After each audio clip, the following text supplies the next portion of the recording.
Comment bien préparer sa croissance? Comment faire en sorte de poser les fondations pour accompagner ses ambitions et donc du coup éviter que ça se crache ou éviter que ce soit pas fluide ou éviter qu'il y ait des obstacles non désirables? Comment se créer une autoroute vers le succès? C'est ce dont nous allons parler dans ce nouvel épisode du podcast Trop Béni. Je m'appelle Jean-Luc Devacter, je suis auteur du livre Business Bénédiction. Il est là, regarde, ouh, il est trop beau. Et également consultant dans l'entrepreneuriat spirituel dans ce nouvel épisode du podcast Trop Béni qui t'aide à bâtir une croissance avec conscience. Eh bien, je voudrais te partager quels sont les trois piliers pour une croissance holistique, pour une croissance qui soit équilibrée, harmonieuse, qui fasse qu'en réalité tu augmentes ton chiffre d'affaires, mais sans payer 4 fois le prix dans ta vie personnelle, ou bien sans faire payer le prix de ta croissance à la satisfaction de tes clients, à tes clients, au marché ou à la belle planète bleue sur laquelle nous vivons. Alors comment est-ce qu'on peut préparer sa croissance de manière holistique? Tout d'abord, la première étape avec laquelle je suis vraiment radical, surtout quand je travaille avec mes clients, que ce soit dans l'incubateur avec les clients plus débutants ou dans le cercle stellaire, dans mon mastermind pour les clients plus avancés ou encore avec les top leaders avec qui je travaille en accompagnement individuel, eh bien, je vais toujours commencer par un processus de guérison personnelle en vue de pouvoir refonder leur entreprise. Qu'est-ce que je veux dire par là?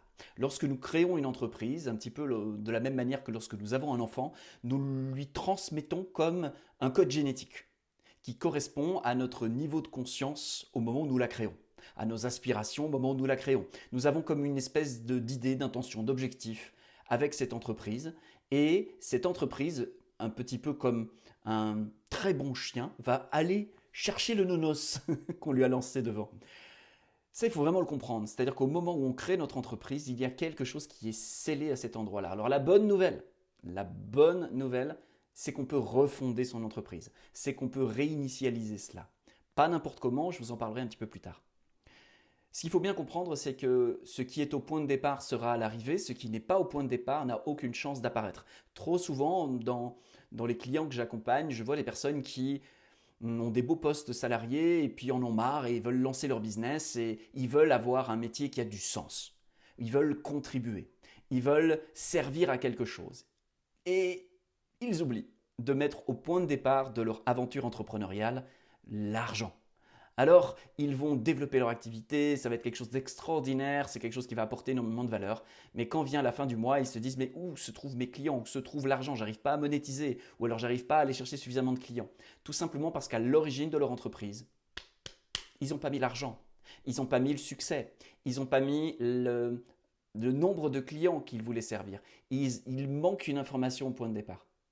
Et évidemment, cela n'a aucune chance d'apparaître. On peut faire toutes les formations du monde, on peut utiliser toutes les stratégies du monde, ça n'apparaîtra pas, tout simplement parce que ça n'est pas là au point de départ, de la même manière que ce qui n'est pas présent dans le code génétique d'un être n'a aucune chance d'apparaître. Ça ne veut pas dire que tout ce qui est va forcément apparaître, mais ça veut dire que ce qui n'y est pas n'a aucune chance d'apparaître. Donc on veut vraiment s'assurer de fonder notre entreprise pour qu'elle soit une bénédiction pour nous. Notre entreprise, on veut qu'elle soit rentable, on veut qu'elle soit efficiente, on veut qu'elle soit kiffante, on veut qu'elle soit alignée, porteuse de sagesse, et on veut qu'elle soit au service de la vie. Pour faire cela, il faut que ce soit posé au point de départ de l'entreprise. Sauf que, n'oublions jamais une chose, nous ne pouvons pas créer quelque chose à partir de rien. Notre entreprise, lorsque nous la créons, elle est le reflet de notre état de conscience. Ce qui veut dire que si je veux élever mon entreprise au prochain palier de succès, il faut que je m'élève moi-même au prochain palier qui peut créer ce succès, qui peut créer cette nouvelle rentabilité ou ce plus grand alignement.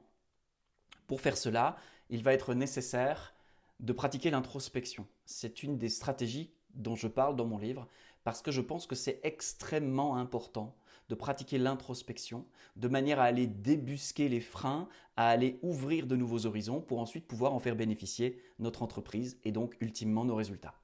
Donc se guérir, pour guérir notre entreprise de ses limites, de ses empêchements, de ses blocages ou de ses mini ou maxi traumas, eh bien ça va être nécessaire si on veut vraiment expanser son entreprise dans la plus grande des fluidités.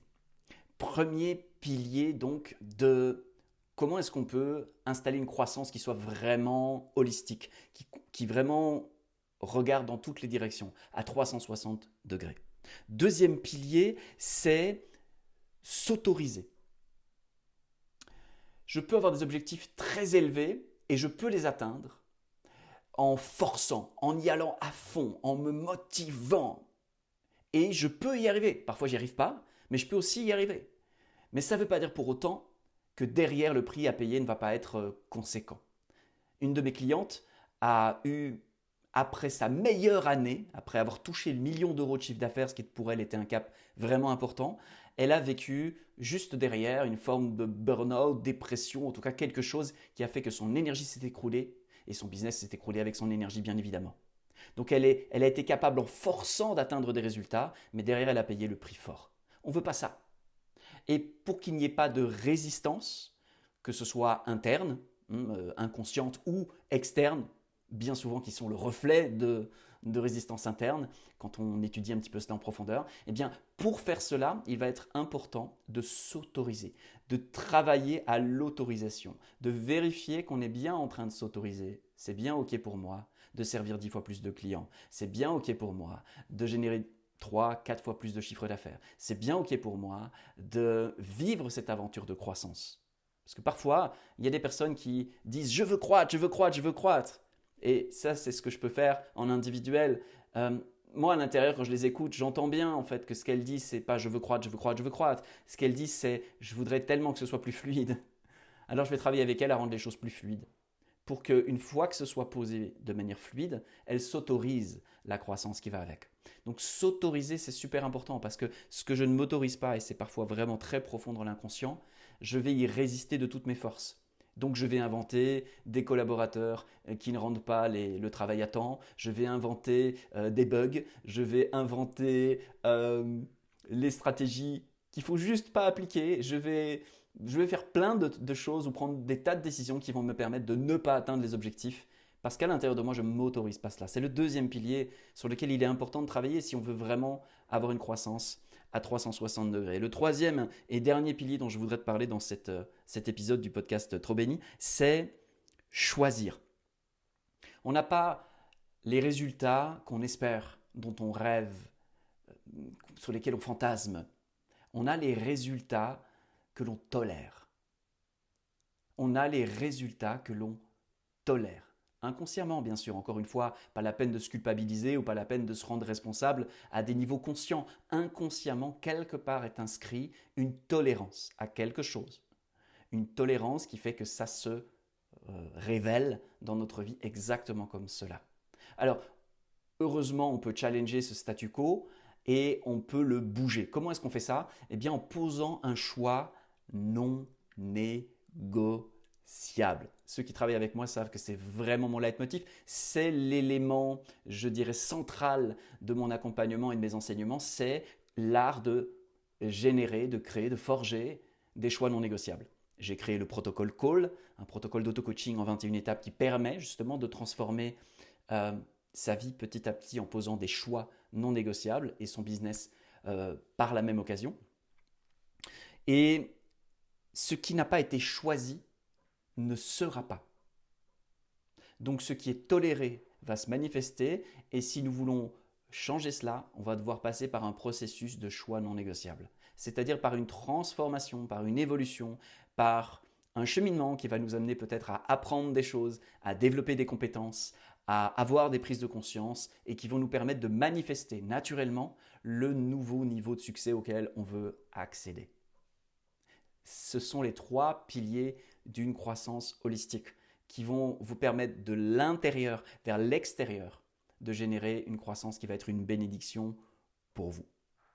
Si vous pensez que ce message pourrait intéresser un de vos amis entrepreneurs, une de vos copines entrepreneuses, eh bien partagez-lui cette vidéo et dites-lui « Hey, va regarder le mec là, il dit pas que des conneries, cet épisode-là m'a beaucoup parlé, j'ai pensé à toi » et ainsi on peut tous progressivement grandir dans ce joli maillage, ce joli tissu qui regroupe aujourd'hui tous les entrepreneurs spirituels pour qui la spiritualité est non négociable et pour qui l'entrepreneuriat et la croissance est leur véhicule de contribution. Si vous faites partie de ces personnes-là et si vous en avez autour de vous, ramenez-les, on va continuer avec ce podcast Trop Béni et avec tout ce que je partage sur les réseaux à monter le game et à proposer un nouveau paradigme entrepreneurial qui soit une bénédiction pour les générations à venir et notre belle planète bleue. Merci infiniment de votre attention. Je vous retrouve très prochainement dans un nouvel épisode pour continuer à avancer ensemble.